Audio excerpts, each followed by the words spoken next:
ánimo.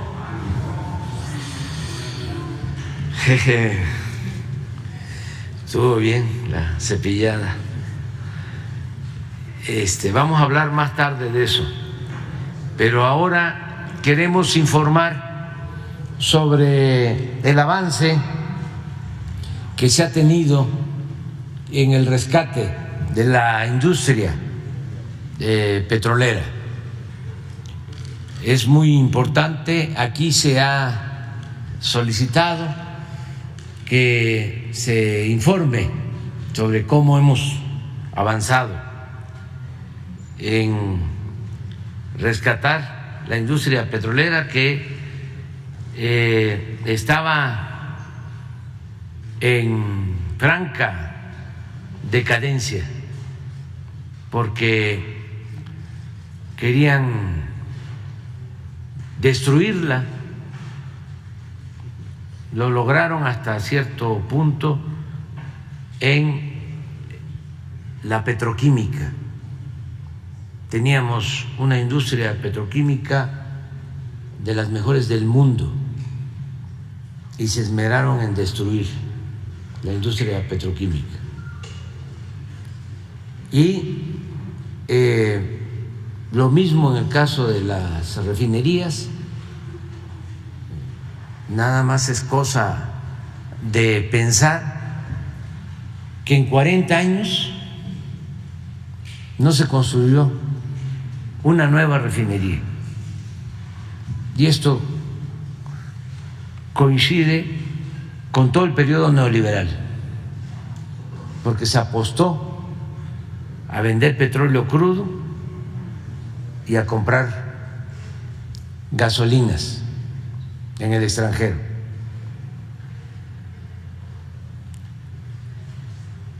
Nos dejaron las 6 refinerías que se construyeron en toda la historia en una situación lamentable. Ya estaban incluso vendiendo partes, plantas al interior de las refinerías. Y en producción petrolera lo mismo. Fue una infamia el engañar de que con la llamada reforma energética iba a llegar la inversión extranjera a raudales y que se iba a producir mucho petróleo, se iba a extraer mucho petróleo.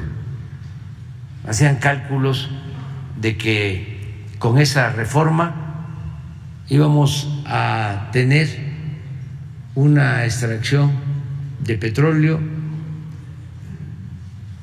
de alrededor de 3 millones de barriles diarios. ¿Qué sucedió? Se dieron los contratos a las empresas nacionales, sobre todo extranjeras,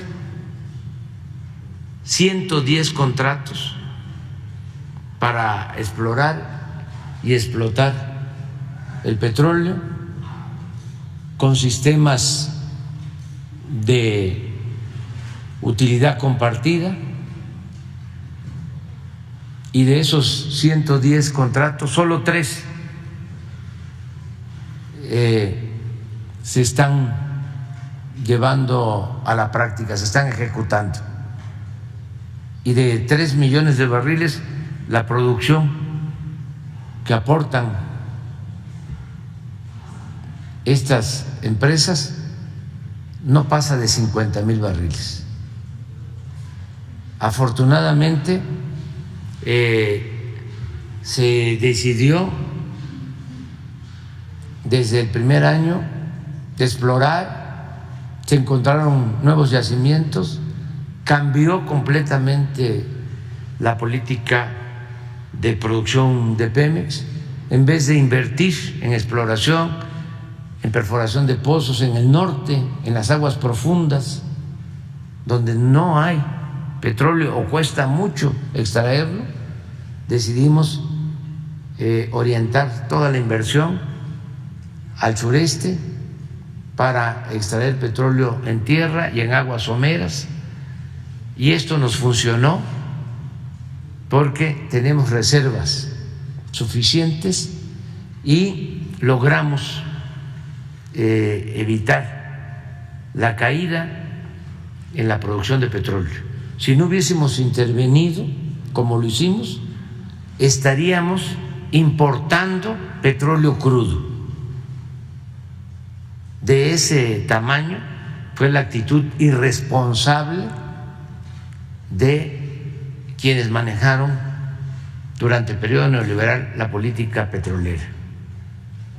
Entonces, sí es muy importante que ustedes conozcan todo lo que se está haciendo y que el pueblo de México sepa que se está rescatando la industria petrolera.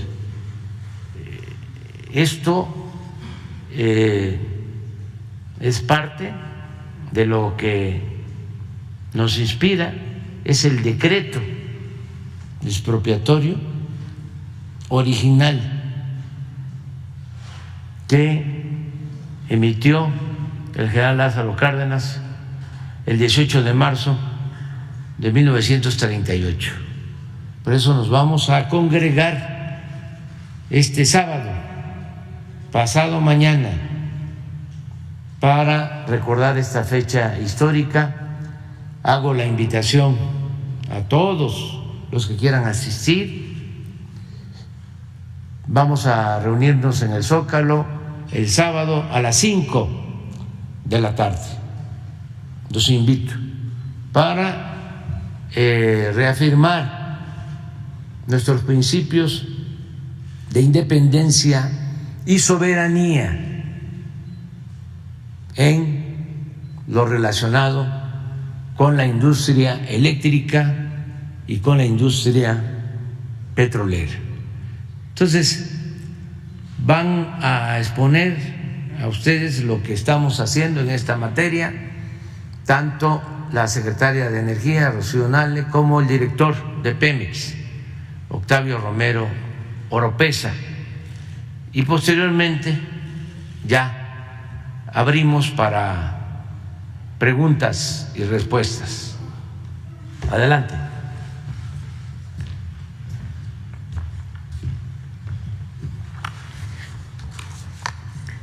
Buenos días. Con su permiso, señor presidente, vamos a hacer un reporte de los proyectos y rehabilitaciones en las refinerías en México. En el Sistema Nacional de Refinación de Pemex existen 7 refinerías ubicadas en Ciudad Madero, Tamaulipas, en Cadereyta, Salamanca, Tula, Minatitlán, Salina Cruz y una en Estados Unidos que es en Deer Park. Desde el inicio de este gobierno, el presidente Andrés Manuel López Obrador nos instruyó a Pemex y a la Secretaría de Energía a activar un programa emergente de rehabilitación de las 6 refinerías en México, derivada de las condiciones críticas en que se encontraba por falta de mantenimiento adecuado y una nula inversión en sus instalaciones. Es así que desde el 2019 se inició con un programa de rehabilitación en las 6 refinerías. Se hicieron mantenimientos menores, que son cambios de bombas, válvulas, compresores, cambiadores de calor, limpieza de equipos para retirar hidrocarburos y reparaciones mayores, como son equipos críticos en reactores, cambios de tuberías, recipientes de presión, internos de ingeniería conceptual, etcétera. Esto es aparte del mantenimiento normal y de la operación de las propias refinerías. En el 2019 se hicieron 84 intervenciones directas, en el 2020 51 de intervención mayor y 115 menor. En el 2021 fueron 137 intervenciones de rehabilitación de las 6 refinerías, 32 dentro del rango mayor y 105 del tipo menor. En el 2022 fueron 104 intervenciones, de las cuales 14 fueron mayores y 90 menores, como se muestra aquí en cada refinería. Ahora en el 2023, la siguiente tabla, se tienen contempladas 39 reparaciones mayores y 186 menores, que son un total de 225 acciones de rehabilitación que entran como inversión directa independientemente de la operación. Para estas acciones, la inversión es de 62.898 millones de pesos. Esta es una cifra histórica para rehabilitar y volver a poner en condiciones óptimas las refinerías de México. Tal como se muestra en esta tabla, sí se han invertido año por año en las 6 refinerías. Y en este año se tiene contemplado, ya se ejerció 1.310 millones y para el resto del año son 14.813 millones. Con esto se ha logrado que la producción aumente de 35% que encontramos en diciembre del 2018, ahora estamos al 72%. Cuando se inició esta administración solo estaban trabajando 2 refinerías completamente, Cadereyta y Salamanca. Salina Cruz estaba fuera de operación por un incendio ocurrido. Tula estaba sin condiciones operativas porque bombas, tuberías y válvulas principalmente estaban fuera de especificación por emplazamiento de seguridad. Madero tenía casi 1 año y medio sin operar por daño en unas tuberías, sobre todo en una llamada línea transfer. Minatitlán estaba fuera la planta combinada Maya, también por un incendio que había ocurrido. Para abril del 2019 ya teníamos nosotros operando las 6 refinerías, incluso Tula y Minatitlán, con un tren de refinación. Aquí se muestra en dónde se ha aplicado cada recurso en cada refinería año por año. Al 2022 se habían ejercido 46.775 millones, independientemente de los 600 millones de dólares que se invirtieron para la adquisición de las acciones de Deer Park. De esta manera se ha invertido poco a poco y se ha iniciado la recuperación del proceso. El día de hoy se tiene un proceso de 922,000 barriles por día, equivalente a un 76%. El compromiso es procesar este año 1,200,000 barriles por parte del Sistema Nacional de Refinación, de tal manera que sumando la producción de Deer Park más la entrada en operación de la refinería Olmeca, pues se llegará a la autosuficiencia para el 2024. Pero voy a hablarles de los proyectos de la planta de coquización de Tula. La planta coquizadora en Tula inició su construcción en el sexenio pasado, pero se interrumpió y quedó abandonado dicho proyecto. Este gobierno tuvo que tomar la decisión de retomar el proyecto, ya que se había invertido anteriormente 1,600 millones de dólares.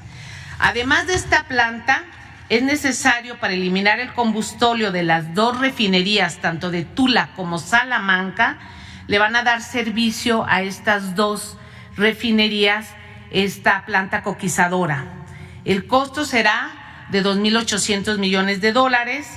Este proyecto también incluye la construcción de 5 plantas de servicio nuevas, la planta de aminas, de aguas amargas, 2 hidrodesulfuradoras, una planta de hidrógeno y 2 subestaciones eléctricas y una torre de enfriamiento. A la fecha se tiene un avance del 88% en la construcción de la planta coquizadora y las demás plantas de proceso ya tienen la cimentación, ya están fabricados los racks de integración, Ya se tiene la ingeniería de detalle en un 78%. Ya se colocaron en diferentes partes del mundo y de México la fabricación de equipos críticos. También ya están construidos los 2 edificios de las 2 nuevas subestaciones. Y para noviembre del 2023 debe concluir la construcción de la planta coquizadora para empezar la recirculación del proceso, y las demás plantas de servicio van a seguir en construcción. Lo siguiente es Salina Cruz. También aquí tenemos un proyecto. Esta es una imagen de la refinería. Donde están los bloques amarillos son las plantas nuevas que se están haciendo, las plantas coquizadora y las plantas de servicio. Donde están los bloques verdes son servicios auxiliares, y la parte naranja son reconfiguraciones que se están haciendo a las plantas para que puedan procesar mayor volumen. Esta refinería también produce combustóleo, y aquí también se tomó la decisión de hacer el proyecto para eliminarlos. Se iniciaron los trabajos en agosto del 2022. Ya a la fecha ya se cuenta con las pilas de cimentación profunda de las 5 plantas de proceso y de las 2 subestaciones. Los equipos críticos ya se han colocado para su fabricación y la ingeniería básica ya está en total desarrollo. Para agosto del 2024 deberá terminarse la etapa constructiva. Actualmente hay 2,798 trabajadores en este proyecto. El costo de inversión es de $3,100 millones. En la siguiente tabla vamos a ver cuál es la ventaja de hacer estos 2 proyectos, tanto el de Tula como el de Salina Cruz. Actualmente la capacidad para producir gasolina en Tula es de 87,000 barriles de gasolina. Con la planta coquizadora se va a obtener 129,000 barriles. Tiene un aumento del 75% de obtención, porque se elimina el combustóleo, que es la materia pesada de la refinería, y se va a procesar para formar diésel y gasolina. Y el de Salina Cruz igual, de 88,000 barriles de gasolina, vamos a pasar a producir 127,000 barriles, y esto pues nos va a dar un aumento del 48%, para que en su totalidad aumentemos a 159,000 barriles de diésel y 256,000 barriles de gasolina, lo que nos da una ventaja del 60% de esas 2 refinerías. Y son pues ultra bajo azufre. La refinería Olmeca de Dos Bocas, este es un proyecto de construcción, como todos sabemos. Este proyecto inició su construcción en junio del 2019. La construcción de una refinería con 18 plantas de proceso, 90 tanques de almacenamiento, talleres, almacenes, edificios administrativos, laboratorios, cuartos de control, obras externas como gasoductos, acueductos, terminal de reparto, monoboyas, libramiento, entre otras cosas. Terminó la etapa constructiva el 1 de julio del 2022 y actualmente se encuentra ya en el proceso de pruebas, arranque e integración de líneas. El costo del proyecto son $12,600 millones. Actualmente, en este momento en sitio, están laborando 35,886 trabajadores de toda la República. Tiene un contenido nacional del 72% en proveeduría y mano de obra, y ICA, Floor, Samsung y Techin son las empresas encargadas de los paquetes de construcción. Esta obra ha tenido más de 240,000 empleos directos e indirectos en el país. Va a procesar 340,000 barriles por día y se va a obtener 170,000 barriles de gasolina y 120,000 barriles de diésel ultrabajo azufre por día. El programa es que en julio inicie el arranque del primer tren de refinación pasan 3 meses para estabilizar ese tren y en septiembre entraría el segundo tren para estabilizar los otros 3 meses. Y para mostrar pues algunos avances, tenemos un video sobre estas grandes obras que ha autorizado el presidente de la República. El crecimiento del país depende de energía confiable, por lo que la autosuficiencia energética es prioridad del Gobierno de México.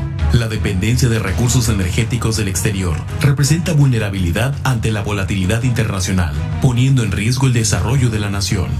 Los gobiernos anteriores limitaron la inversión de capital para el mantenimiento y modernización de las refinerías, reduciendo su capacidad para producir combustibles de alto valor. Esta falta de inversión al Sistema Nacional de Refinación durante administraciones pasadas ocasionó la caída por debajo del 40% de su capacidad productiva, aumentando drásticamente las importaciones de hidrocarburos.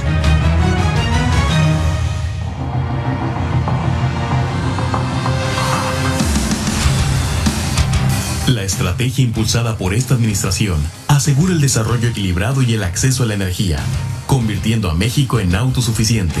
Alcanzar la soberanía en combustibles se traduce en el procesamiento de 1.540.000 barriles por día de petróleo crudo para producir gasolina y diésel dentro del territorio nacional, en las 7 refinerías que componen el Sistema Nacional de Refinación. Además, la producción de Deer Park, que contribuirá con el procesamiento de 340.000 barriles por día. Las 3 vertientes de la estrategia que permiten alcanzar la autosuficiencia energética son: 1.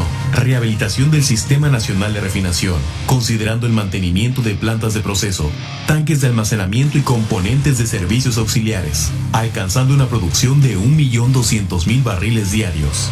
2. Aprovechamiento de residuales en las refinerías de Tula y Salina Cruz. El aprovechamiento de residuales y coquización en la refinería de Tula permitirá incrementar la producción de combustibles de mayor valor a partir de los residuales, eliminando la producción de combustóleo, generando gasolinas, diésel y gas licuado. Se espera que la refinería de Tula procese 240.000 barriles diarios de crudo y 59.000 barriles de combustóleo, proveniente de la refinería de Salamanca. De igual manera, el aprovechamiento de residuales y coquización en la refinería de Salina Cruz permitirá un incremento en la producción de gasolinas y diésel y la reducción de combustóleo, el cual es un producto de bajo valor en el mercado. Esto incrementará la producción de gasolina en 38.500 barriles diarios y 81.800 barriles de diésel ultra bajo azufre diarios.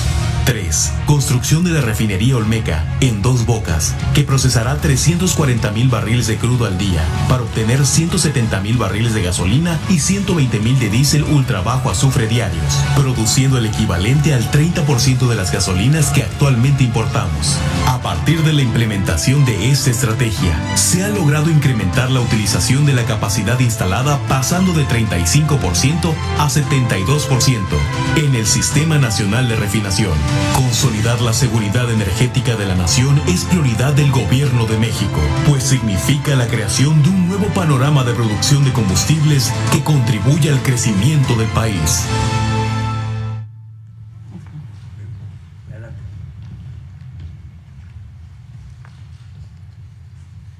Permiso, presidente. Muy buenos días, amigas y amigos de los medios de comunicación. Vamos a presentarles 2 puntos, principalmente lo que tiene que ver con la producción de crudo, el antecedente de la caída y del repunte en esta administración, crudo y gas, y posteriormente hablarles de cómo han venido disminuyendo las importaciones en esta administración, las importaciones de gasolinas. Presidente, ¿me permite?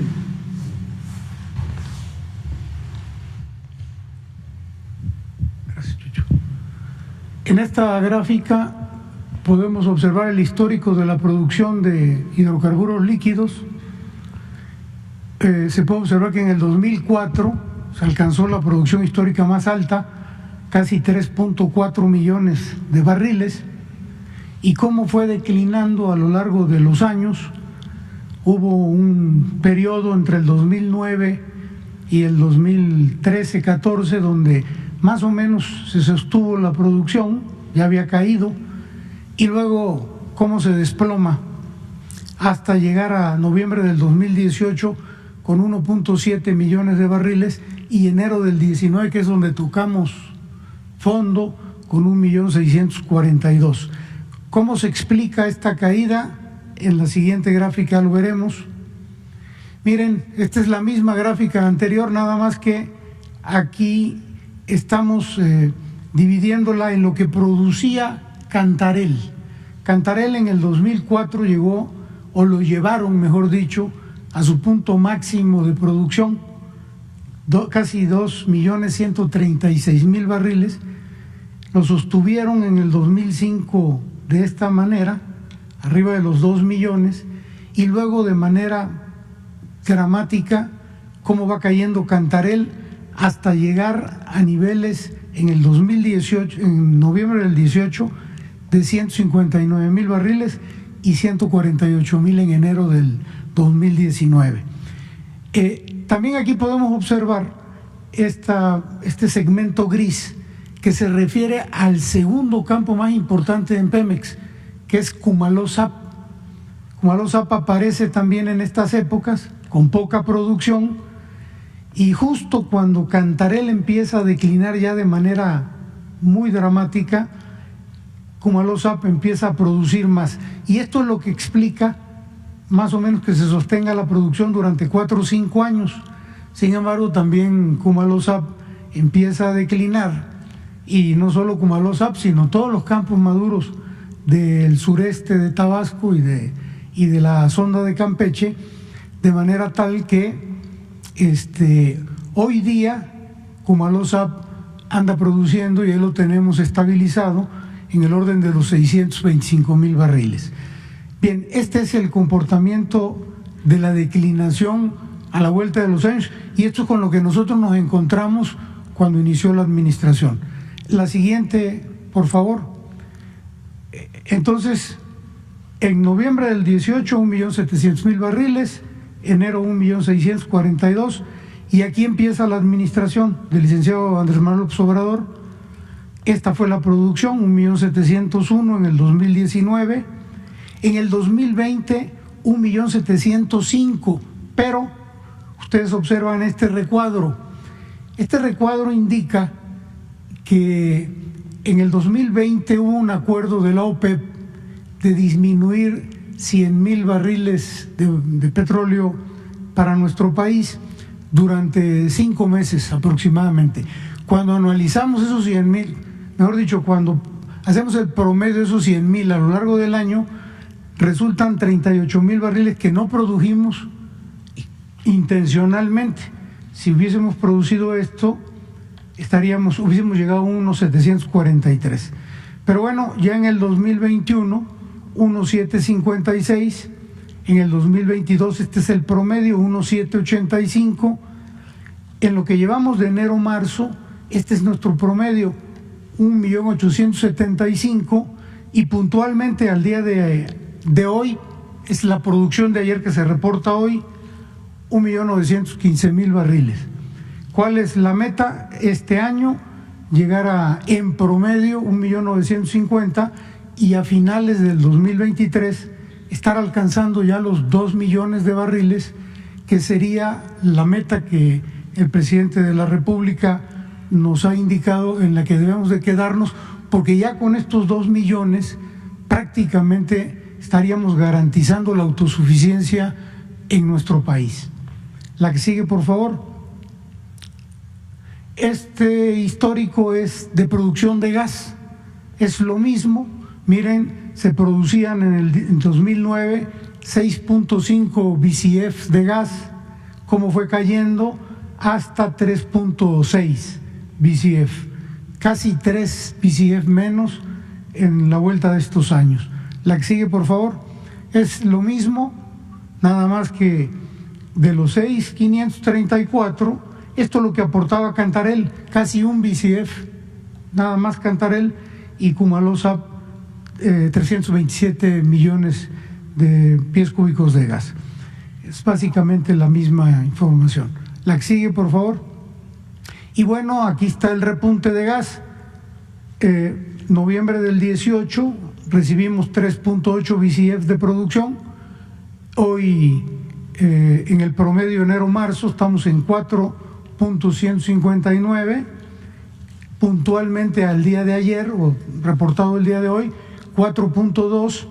Esperamos llegar en promedio este año 23 a 4.240 y el próximo año llegar a los 4.8 BCF.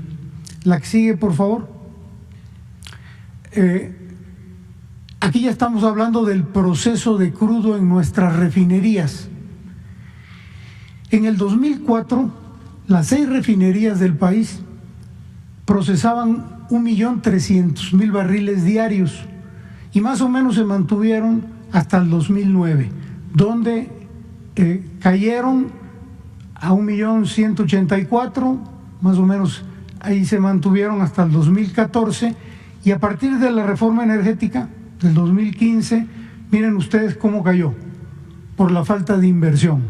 De 1.065.000 que se tenía en el 2015, nosotros recibimos 519.000 barriles de proceso en 6 refinerías. Es el comportamiento del proceso del crudo histórico y hasta que nosotros recibimos petróleos mexicanos. La que sigue, por favor. Bueno, a partir de lo que recibimos, de estos 519, este ha sido el comportamiento del proceso diario, cómo el programa de rehabilitación de las refinerías empezó a generar ya mayor proceso de crudo, 592 en el 19, este fue el año del COVID, más o menos se mantuvo, 591, ya en el 2021 712, en el 2022 816, y aquí vemos este segmento amarillo que es básicamente la entrada ya a la cuenta del proceso de crudo de Deer Park. Esto significa que prácticamente estamos ya en 1.100 millones de barriles de proceso diario.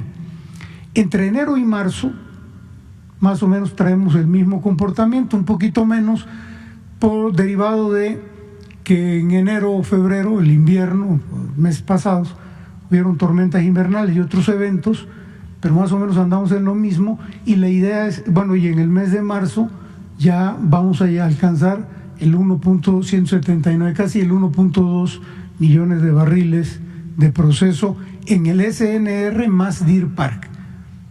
La que sigue, por favor. Esta gráfica es muy interesante porque muestra el histórico de producción de gasolina, diésel y turbocina. Entonces vemos también lo mismo. Desde el 2004 se producían en nuestras 6 refinerías 853.000 barriles de gasolinas, diésel, turbocina. Y este ha sido el comportamiento a lo largo de los años. Volvemos de nueva cuenta, reforma energética, cómo cae de manera brusca, dramática, por la falta de inversión, la desatención que hubo.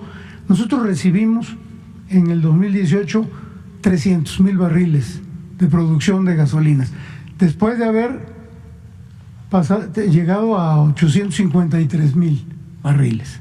La que sigue, por favor. A partir de lo que recibimos, ¿cuál ha sido el comportamiento? Bueno, ya en el 2019, precisamente por las rehabilitaciones, ya se produjeron 362. Este fue el año del COVID, todo estaba parado. La cifra de todas maneras es superior a la que recibimos, pero en el 21 ya estamos en 379 en las 6 refinerías. En el 2022, 450 más Deer Park, 236. De manera que ya nuestro país produce 686 de los 300 que recibimos. En enero-marzo de este año estamos en 660 por los eventos estos que les comentaba, pero en este mes de marzo vamos a promediar, de acuerdo con las proyecciones, 720.000 barriles de gasolinas, diésel y turbocina en las 6 refinerías y en Deer Park. La que sigue, por favor. Y esta es la evolución y la proyección del déficit de combustibles. Esto es muy interesante también porque esto en rojo, estos 901 que se marcan en rojo, es la cantidad de barriles de gasolinas, diésel, turbocina que se importaban en el 2018. Así recibimos, con una importación de 900 y con una producción de 359. Esto es prácticamente el 80% de lo que se consumía en el país se importaba. En el 2019 prácticamente el comportamiento fue similar. Ya en el 20 la disminución en la importación de 901 a 720, en el 21 se incrementó el proceso en las refinerías y esta es la importación, 731. En el 22 ya se empieza a marcar ya más el cambio, la reducción es a 598, de 900 a menos de 600, más de 300,000 barriles. El SNR sube la producción de gasolinas y en el 2023, este año, esta es la proyección de importaciones que tenemos para todo el año, 232,000. Para cerrar en el 24, prácticamente ya con la autosuficiencia en combustibles en el país. Ya sería muy marginal totalmente la importación. Este cuadro, ¿cómo se explica? Se explica con la siguiente gráfica. Bien, esta es de nueva cuenta en rojo lo que se importa. ¿Por qué en el 22 ya empezamos a disminuir sustancialmente las importaciones? Por la entrada de Deer Park. Estas son las gasolinas que produce Deer Park. En el 23, Deer Park de nuevo en amarillo, y estos 128 son la refinería Dos Bocas, o la Olmeca de Dos Bocas, que la tenemos proyectada que entra a partir de julio de este año y va a aportar, como es nada más la mitad, un poquito menos del año, 128,000 barriles.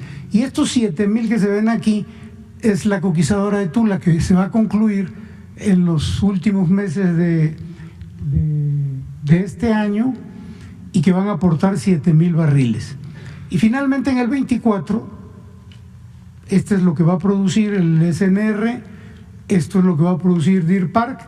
Ya Olmeca Dos Bocas va a estar a plenitud con 306,000, Tula con 67,000, todavía no a su capacidad, la coquizadora de Tula todavía no a su capacidad porque le faltarían como 20,000 barriles, y una pequeña parte de la refinería de Salina Cruz que va a aportar 18,000.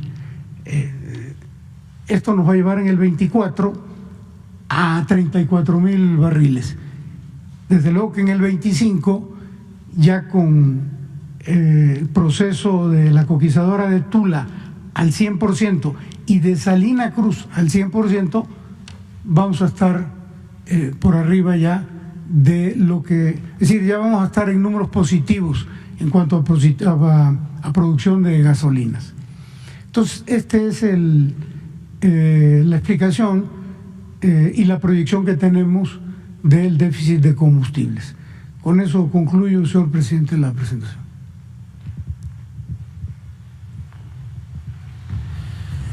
Nada más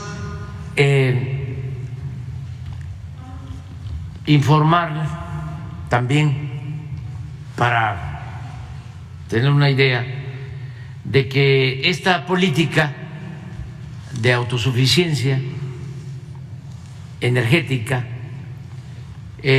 nos ha ayudado a que no aumenten los precios de los combustibles. Y me gustaría que presentaran la lámina sobre el costo de los combustibles para que tengamos la idea completa, porque Todo esto tiene un propósito: que no aumenten los precios de los combustibles. Desde luego que se produzca en México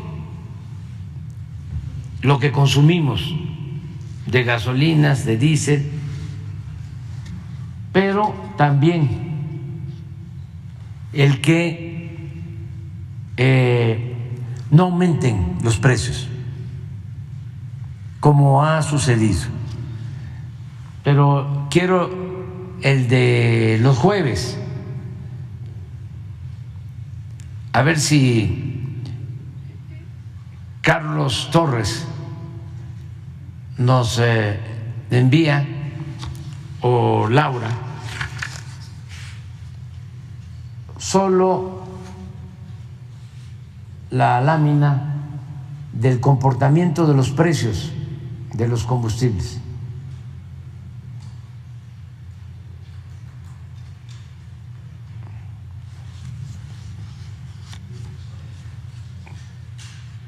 Estos fueron compromisos que hicimos desde la campaña.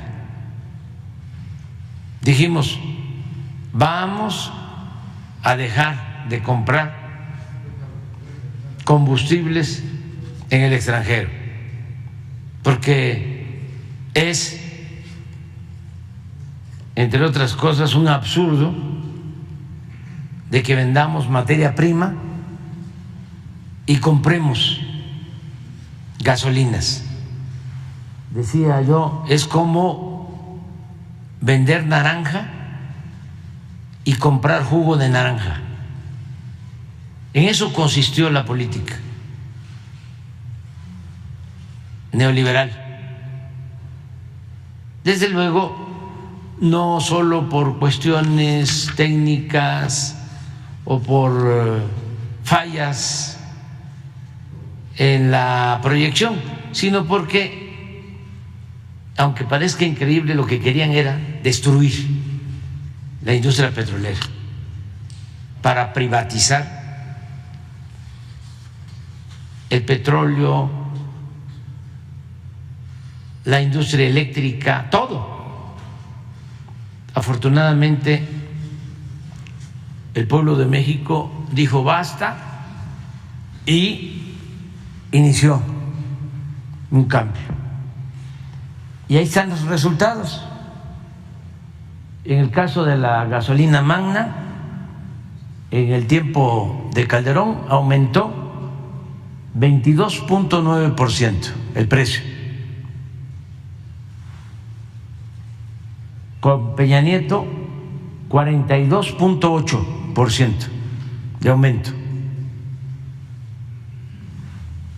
Y con nosotros ha habido una disminución de 7.7%.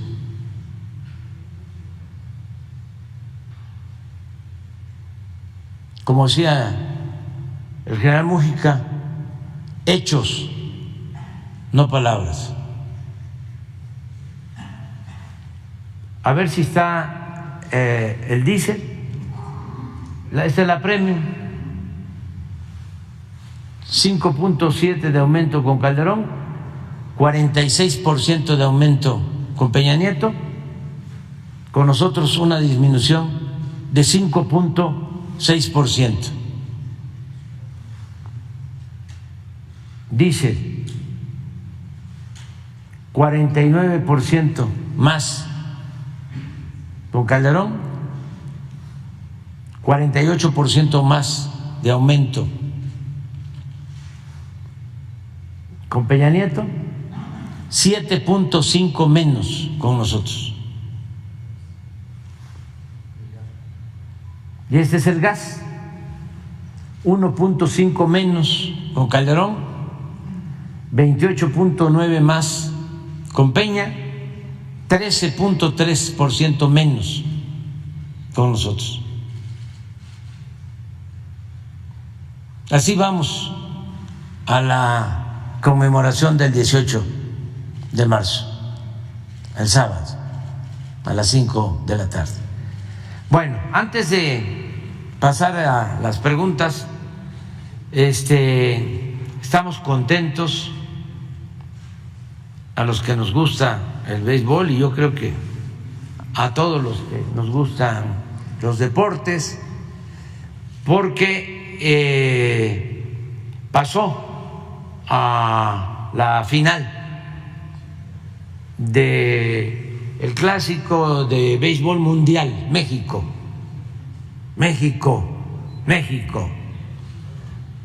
y pasó en primer lugar. Le ganó a Estados Unidos, le ganó a Inglaterra y ayer le ganó a Canadá 10-3.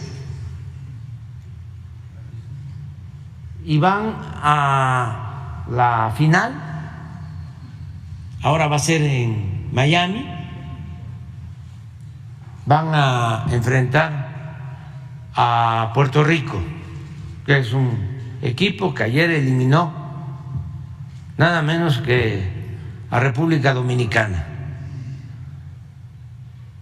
Pero les deseamos lo mejor a los mexicanos, están enrachados, va a ser creo que mañana el juego en Miami, y a ver si vemos un fragmento, cuarto inning, miren esto.